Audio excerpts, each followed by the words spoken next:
Good evening, everyone. I'm Lavanya D., Assistant Professor and Clinical Psychologist in the Department of Psychiatry from Chettinad Hospital and Research Institute. The topic I'm going to cover on lifestyle and behavioral interventions in cognitive behavior therapy.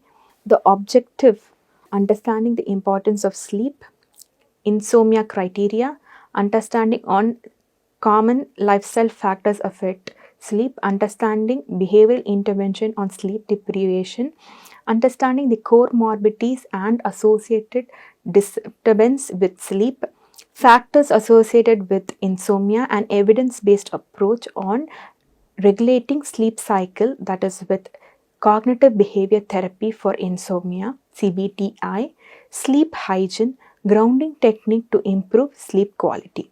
The importance of sleep, the complex biological process essential for health and energy. Sleep is very important.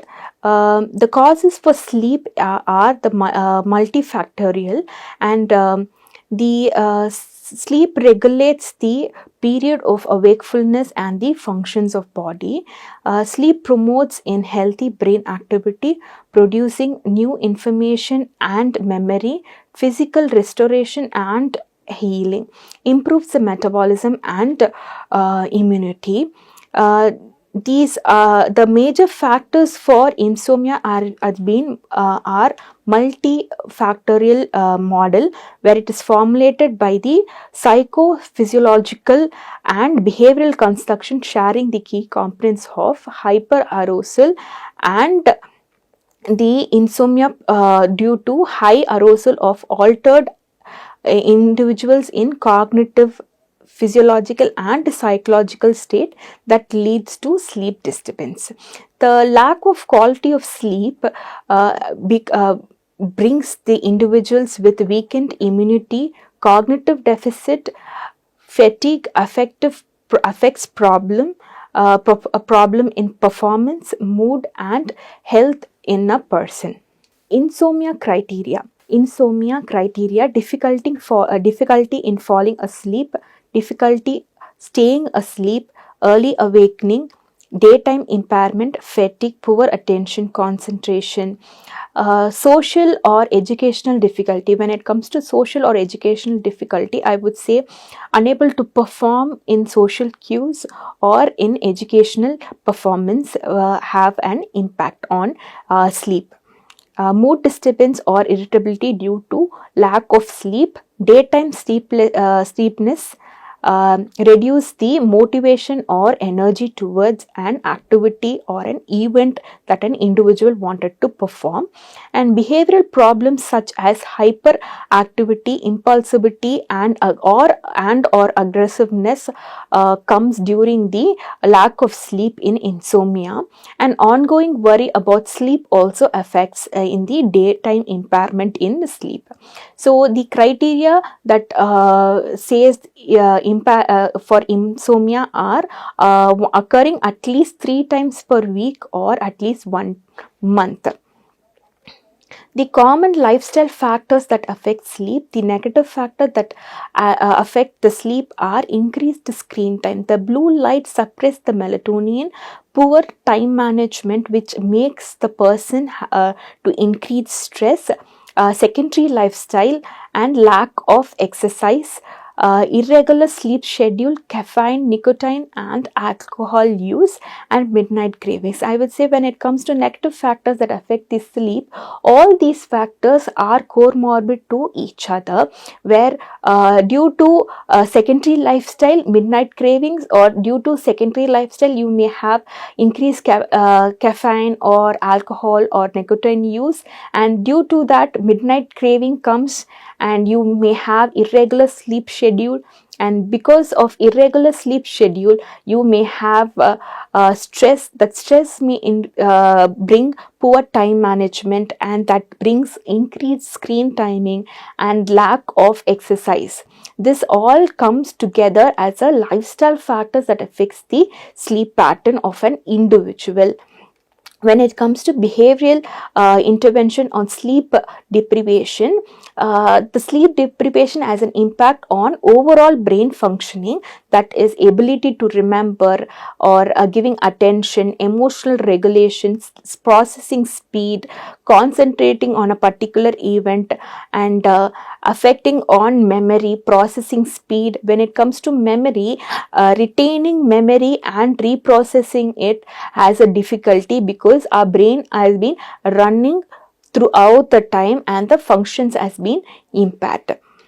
And due to this, the emotional regulation, when I say when it comes to emotional regulation, you have difficulty in giving attention, irritability may increase, or mood swings, or any other comorbid emotional irregulation may occur due to this factor.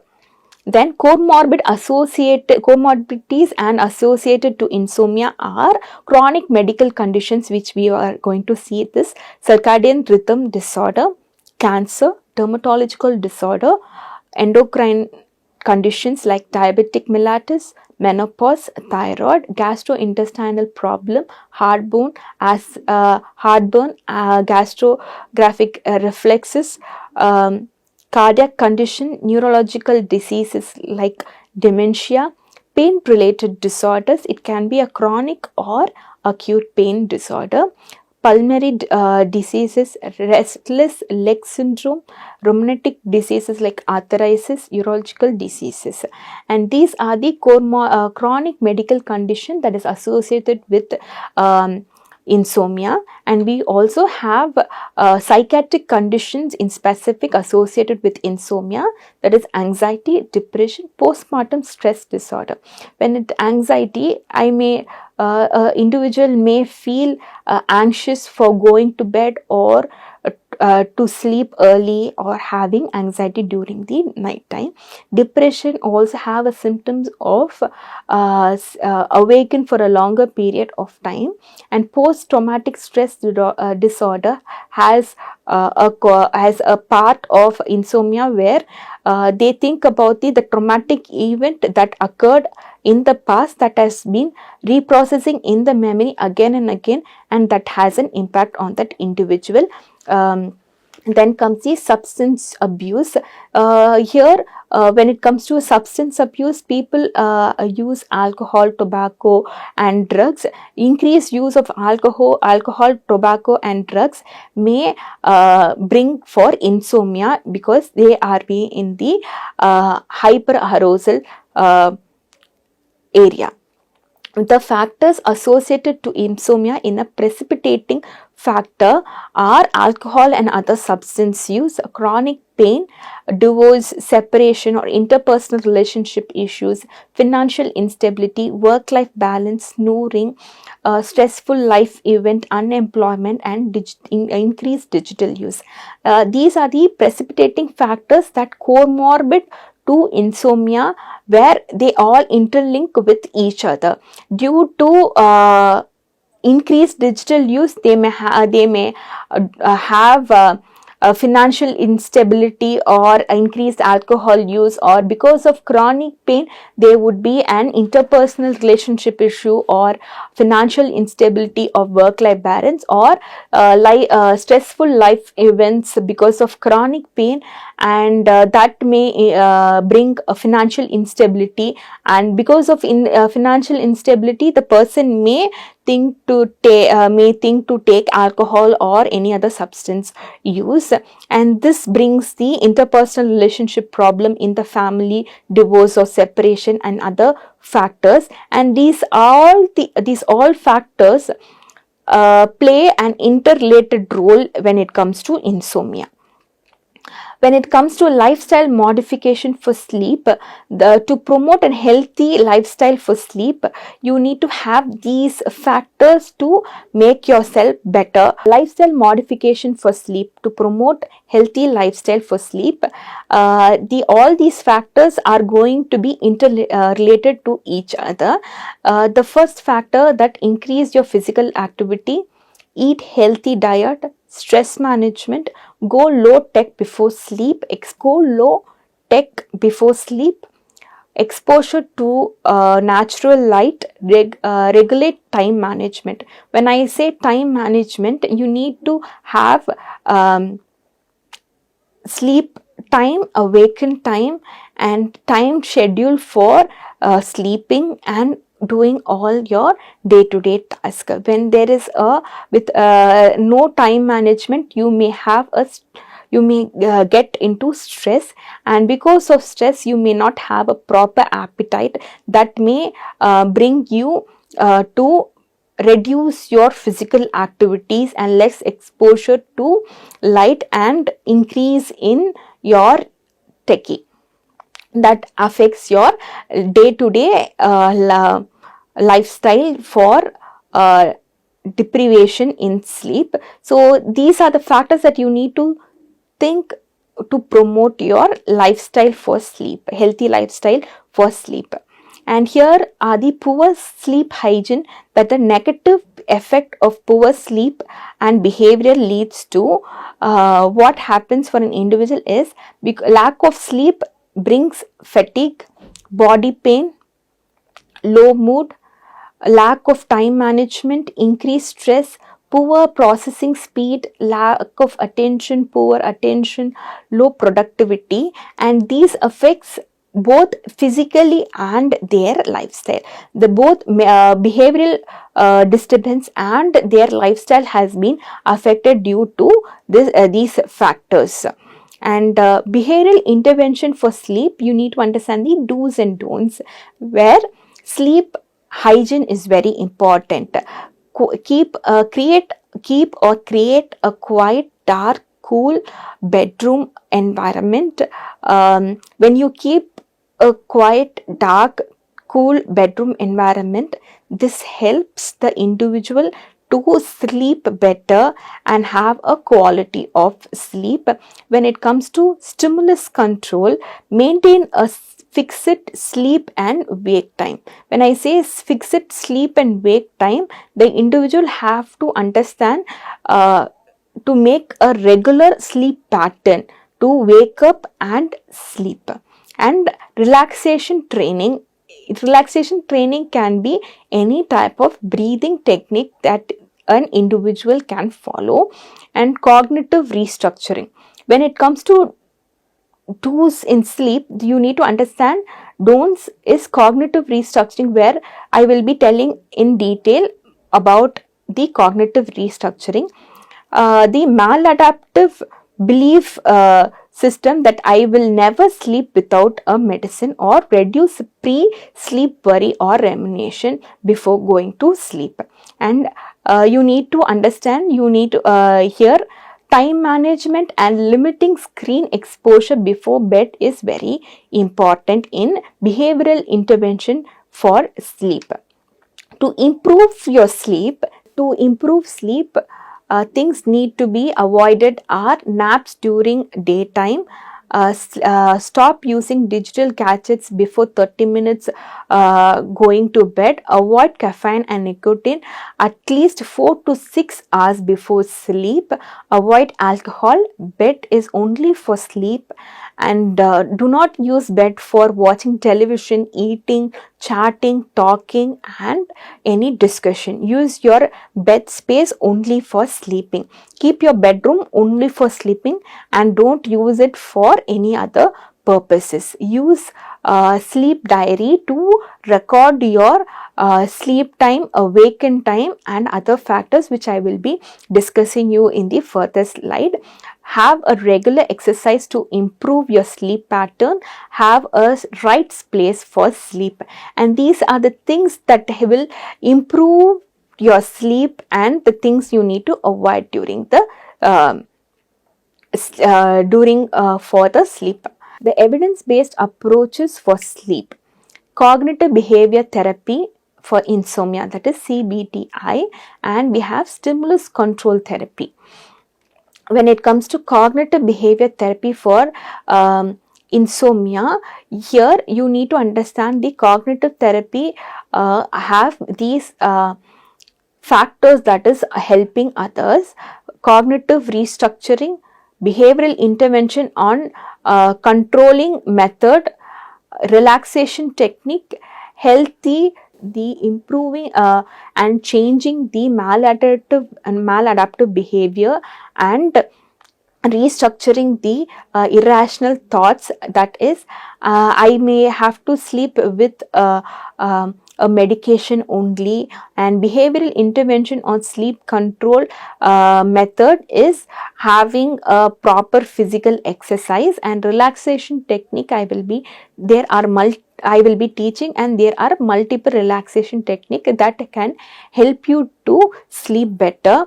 And here the healthy pre-sleep habit are: keep your place clean, neat, without any disturbance. Keep your room little dark, calm, cool environment. Use your bed only for sleep. Avoid eating heavy foods in the night, and do not use digitals before going to sleep. And make sure your environment is calm and silent.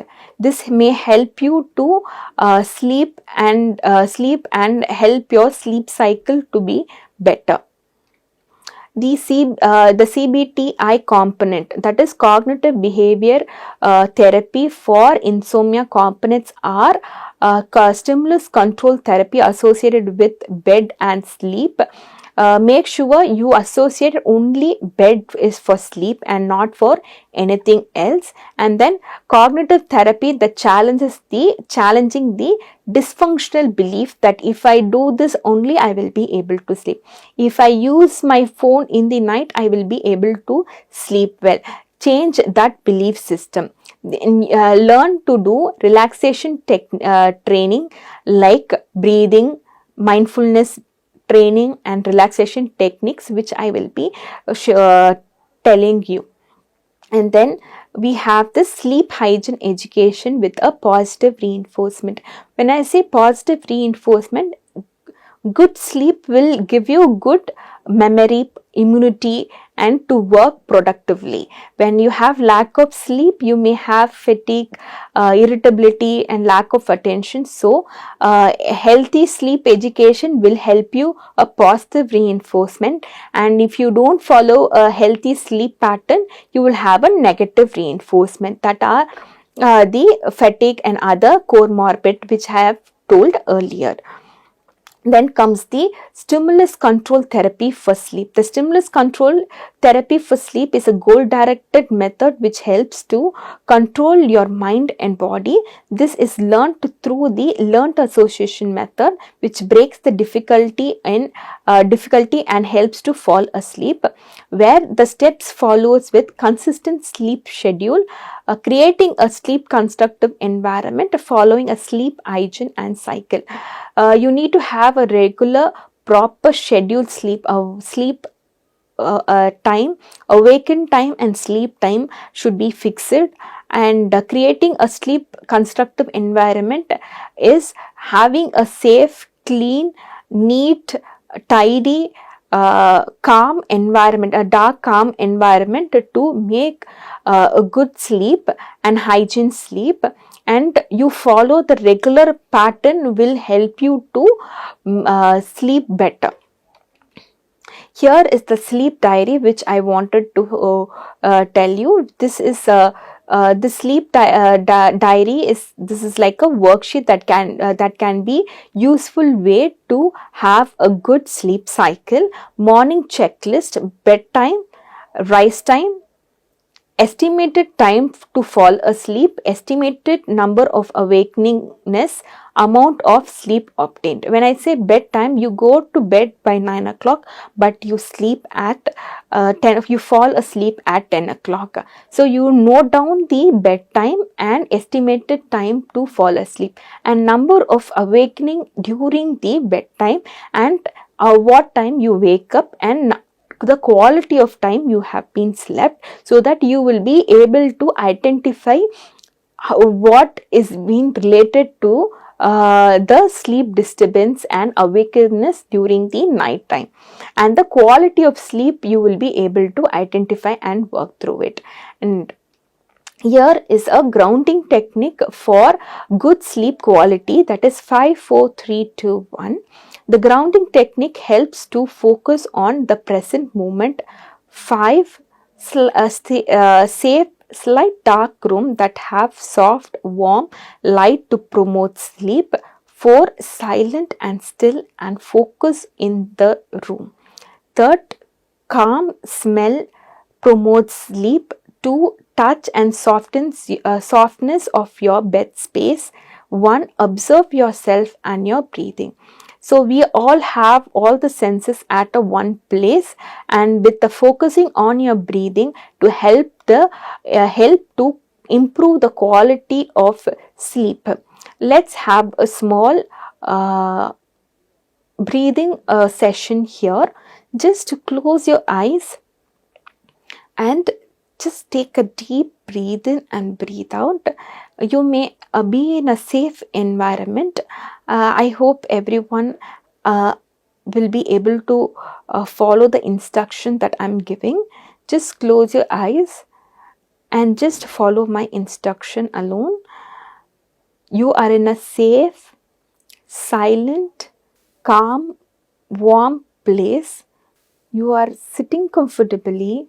Just observe yourself, how you are sitting. Observe your breathing. Do a slow, deep breathe in and breathe out. Breathe in through your nose and breathe out through your mouth. Do a slow, deep breathe in and breathe out, and this will help you in a good quality of sleep. Just observe your breathing, how it's going in and how it's coming out, how you breathe in and how you breathe out. Just follow your breathing alone and your senses along with it.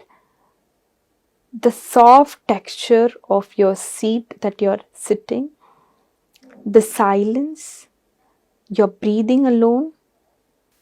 Do this breathing for 7 to 14 times. You will be able to have a good breathing and a good sleep quality. Just only focus on yourself and your breathing alone. Just breathe in and breathe out. Breathe in through your nose and breathe out through your mouth for 7 to 14 times, and then take your time and open your eyes. You will have a fresh breathing and you may feel fresh. During sleep, you can follow this technique and that will help you good sleep quality. The take-home message here, you would have learned the factors that affect the sleep and comorbidities and that associated with insomnia, lifestyle and behavioral modification to improve sleep hygiene, sleep diary, grounding technique for sleep with an evidence-based approach on sleep. These are my references for my thank you.